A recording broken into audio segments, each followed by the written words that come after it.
कुपवाड येथील रामकृष्ण नगरमधील स्वामी समर्थ मंदिराजवळ अमोल सुरेश रायते वय वर्ष 32 युवकाचा निघृण खून झाल्याची घटना उघडकीस आली होती। सदर प्रकरणात MIDC कुपवाड पोलीस ठाण्यात गुन्हा दाखल करण्यात आला होता। पोलिसांच्या कसोशीने तपासानंतर या खून प्रकरणातील 2 आरोपींना अटक करण्यात आली। या खुनामागील कारण उघड झालाय। खुनाचा उलगडा, पोलिसांची यशस्वी कारवाई। गुन्हा 22 जुलै रोजी रात्री 10 वाजल्यापासून ते 23 जुलै रोजी सकाळी 7 वाजेपर्यंतच्या कालावधीत घडला होता। या प्रकरणात अमोल रायते याला त्याच्या ओळखीचे तेजस संजय राजपूत, प्रेम बाळासाहेब मद्रासी आणि निहाल उर्फ बावा यांनी धारदार हत्याराने वार करून ठार केल्याचा समोर आलाय। मान्य पोलीस अधीक्षक संदीप घुगे, अपर पोलीस अधीक्षक आणि मिरज उपविभागीय अधिकारी यांनी घटनास्थळी भेट देऊन तपासात गती देण्याचे आदेश दिले।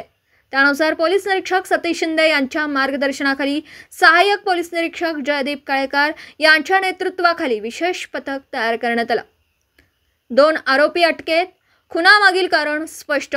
पोलिसांना खास बातमीदारामार्फत माहिती मिळाली की आरोपी सावळी वडगाव रस्त्यालगत आहेत। या ठिकाणी पथकाने सापळा रचून प्रेम मद्रासी वय वर्ष 24 आणि तेजस राजपूत वय वर्ष 25 दोघेही राहणार रामकृष्ण नगर कुपवाड यांना ताब्यात घेतलं। प्राथमिक चौकशीत आरोपींनी कबूल केलं की मृत अमोल रायते हा आरोपीच्या पत्नीविषयी अपशब्द वापरत होता। त्यामुळे वाद होऊन तेजस राजपूत, निहाल बावा आणि प्रेम मद्रासी यांनी मिळून धारदार हत्यारांनी अमोल याचा खून केला।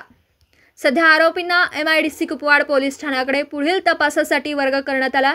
निहाल बावा व तिसऱ्या आरोपीचा शोध सुरू असून लवकरच तो देखील पोलिसांच्या ताब्यात येण्याची शक्यता आहे।